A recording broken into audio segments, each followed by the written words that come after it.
Hello and welcome to I24 News Sports Daily Magazine with all the latest scores and stories from every corner of the world. Tuesday evening, plenty of action coming your way, and these are the headlines. The sites are ready, the athletes are arriving, the torch is almost there, but so are the charges of corruption and wrongdoing on the build-up to the 2014 Sochi Winter Olympics.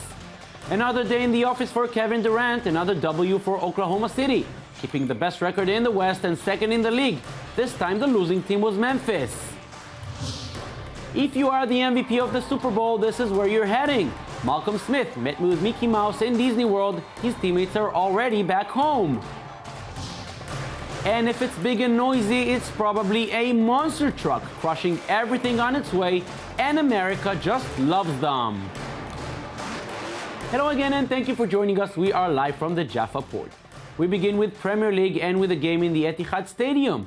Manchester City were 11 of 11 at home in the Premier League ahead of the game against Chelsea. They won 8 in a row with some very impressive performances, but it did not scare the Blues, who returned to London with 3 points following a 1-0 victory. And it was not a case of an accidental goal and tight defense. Chelsea was the better team, and manager Jose Mourinho just can't stop smiling.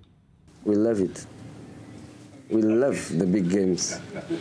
We love the big games. Obviously, when you love it, maybe you feel extra motivated for that. And I keep saying the same. The best thing for the evolution of this team is not to play Europa League, is not to be 15 or 20 points behind the leader. The best thing for the evolution is to play matches with certain kind of pressure. What a season this is turning out to be in the Premier League. 14 games to go, and it's as close as it can be, with just 2 points separating the top 3 teams. Arsenal, Manchester City and Chelsea will probably run neck to neck all the way to the finish line. The French League Cup semi-finals will be played tonight and tomorrow. Paris Saint-Germain will face Nantes and Lyon will meet Troyes. For the fans in Lyon, this will be a chance to say goodbye to one of their greatest players who retired from the game. Juninho Pernambucano may have retired as a Vasco da Gama player, but he will be mostly remembered for his glorious years in France. Juninho played 8 years in Lyon, leading the club to its golden era with 7 successive championships and numerous personal achievements. It was probably his uncompromising competitive character that led him to such a big success, but now it's time to take it easy. The only thing I regret is to not have enjoyed my victories enough. When I was winning a title, I was already thinking about the next thing, and I wanted to train straight away in order to win the next title. I thank you for having celebrated these victories for me, and now it's time to stop. I could no longer be a champion. Switching now to basketball and to the NBA, Oklahoma City hosting Memphis. All eyes naturally on Kevin Durant, but OKC is much more than just the Durantula. Serge Ibaka is also enjoying a very good streak. He had 21 points and 12 rebounds. KD gave the assist to Ibaka on the previous play. No needs for assists this time as Durant drives down to the lane all the way to the hoop. The Grizzlies were able to hang on, James Johnson giving Memphis the lead, but Durant makes it look so easy. This time from downtown, the Thunder go on a 20-4 run to end the first half up by 13. Second half, the Grizzlies come as close as 5 with the effort by the big man Zach Randolph. He had 13 points and 13 boards, but Durant is all over the place. 2 defenders in his face, no problem. The big guys kept the Grizzlies alive. Marc Gasol makes it a 3-point game, and Memphis put on some tough defense in the next play, but Reggie Jackson hits on the buzzer to open the gap again. That was too much for Memphis. Thabo Sefolosha hits from downtown. Oklahoma City are still the best in the West after they win 86-77. This summer, all eyes will be on Brazil for the Football World Cup, but another Mundial, just as interesting, will be held in Spain. The 2014 Mundo Basket, the Basketball World Cup, will begin on August the 30th in Spain, and the draw for the preliminary groups was held last night in Barcelona. The host country was not very lucky in the draw, as their group proved to be quite hard, with Serbia and European champions France. The US will not face any big rival in the early stage, and of course all expectations are for a classic final on September 14th in Madrid, the USA against Spain. Every American athlete knows by heart the line which has to be said when you win a championship: we're going to Disney World.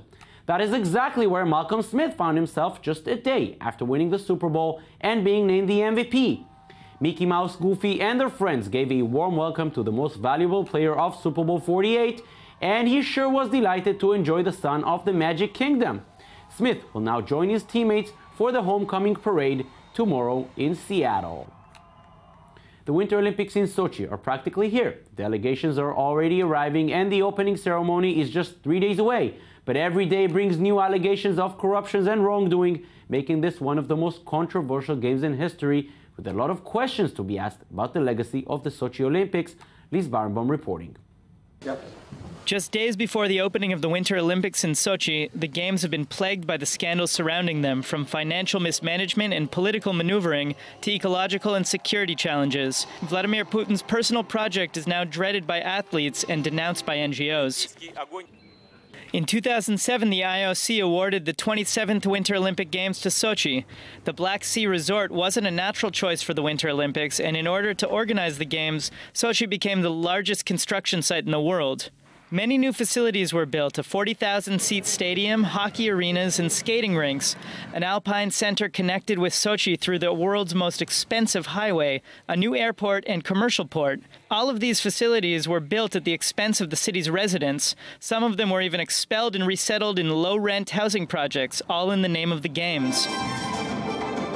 When the excessive budget was announced in 2007, Putin talked about $12 billion. Since then, the bill has skyrocketed to $50 billion, the most expensive Olympic Games in history. The overzealous spending is far more than the $35 billion spent for Beijing, the $15.5 billion spent in London, and the small $1 billion spent in Vancouver. Of these $50 billion, 27 have been deflected to 3 major investors, companies whose leaders are close to Putin.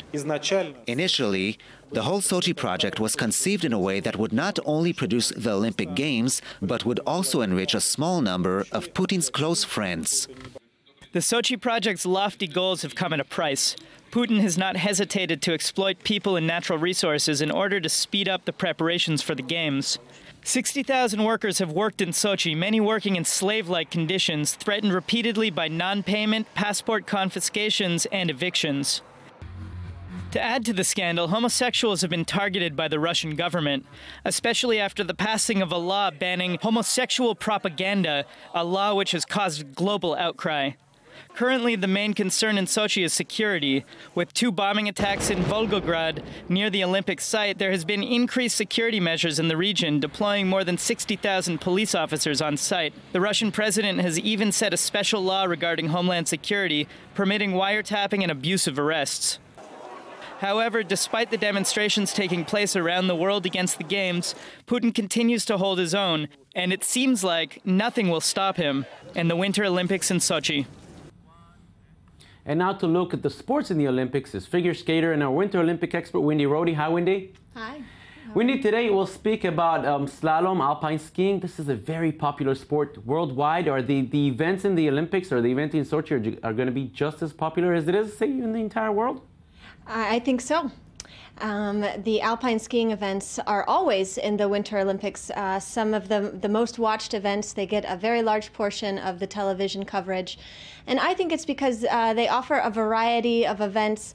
For example, you have the slalom, where it's a more technical event with tight curves and it's more about precision. And then by contrast, you have the downhill event that's less about precision, more about speed. Speed. Yeah. They can get to up to in excess of 140 kilometers per hour. So we're talking about very exciting stuff. Now these disciplines have always been controlled in the past by European skiers, but now we're seeing the renaissance of American skiers, big stars like Bode Miller, Ted Ligety, for example. Is this sort of a European-American rivalry now? Well, since 2003, the U.S. has been in the top 3 countries over 9 times.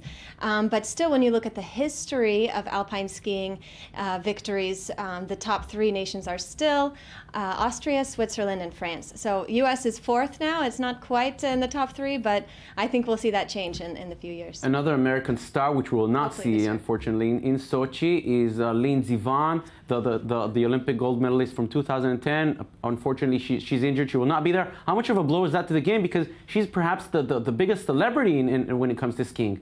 Yes, as unfortunate as her injury is, I think it's not going to be such a bleak situation. There's many talented athletes from all over the world. And as far as the U.S. is concerned, the name Michaela Schifrin might enter as a household name because she's an 18-year-old from Colorado who is favored in the slalom event, and her nickname is the next Lindsey Vonn. So, any other interesting names we should look for? Actually, yes, I'm glad you asked it. There are some very interesting and surprising athletes that we'll see in Sochi. For example, the classical pop violinist Vanessa May has just announced that she will be representing Thailand. She was born in Singapore, raised in London, but her parents are Thai. So Vanessa Vanakorn is her father's Thai last name. Also, Zimbabwe has their first Winter Olympian. Who'd believe? Luke Stein, he's 20 years old, representing Zimbabwe. So obviously a lot of names, very interesting to look for. Winnie Rohde, thank you very much. Thanks. I love being here. And the Olympic torch will end tomorrow its 65,000-kilometer trip that took it to space and the North Pole, among other places. One of the last stops for the torch was the city of Maikop. This North Caucasus area has had its dispute with the Moscow authorities through the years, as locals blame Russia for mass killings in the 19th century. Maybe that is the reason it was so important for the organizers to make sure the Olympic flame passes through the volatile area as a show of sovereignty. Maikop is located just 350 kilometers from Sochi, and the flame is expected to arrive to the host city by Wednesday. America, as we know, is the land where everything is big and powerful. Sports are no exception, even more so motorsports. Monster trucks are a big business in the US, and the trucks are huge. So is the following. 1,500 horsepower, a top speed of 100 miles per hour, and 6-foot-high wheels. You can see why they're called monster trucks. Randy Brown has been driving these extreme pickup trucks for 15 years and is part of the popular Gravedigger team.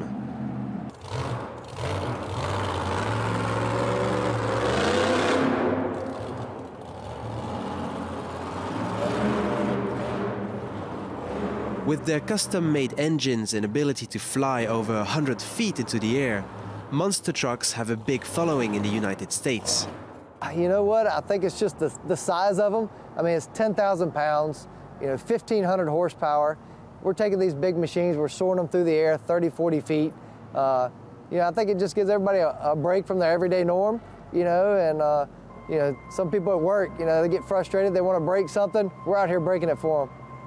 Randy's competing in the Monster Jam, one of the biggest American motorsports events, with more than 3.5 million tickets sold every year.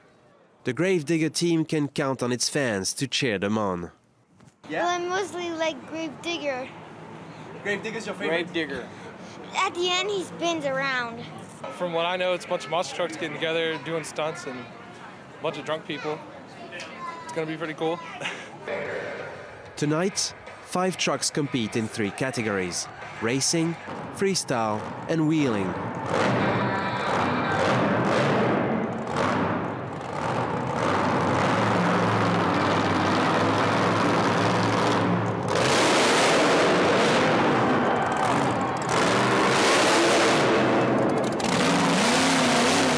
Randy's run gets a big round of applause, but competition is fierce.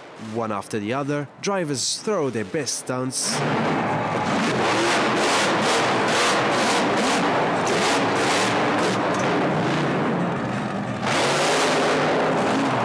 And in the end, Crush Station and its lobster-shaped truck wins the wheeling contest. Until next time, in the world of monster trucks, drivers face each other every other week, all over the country. Now we move to one of the world's greatest swimmers who's currently battling his personal demons. Ian Thorpe has been admitted to a rehabilitation clinic treated for depression.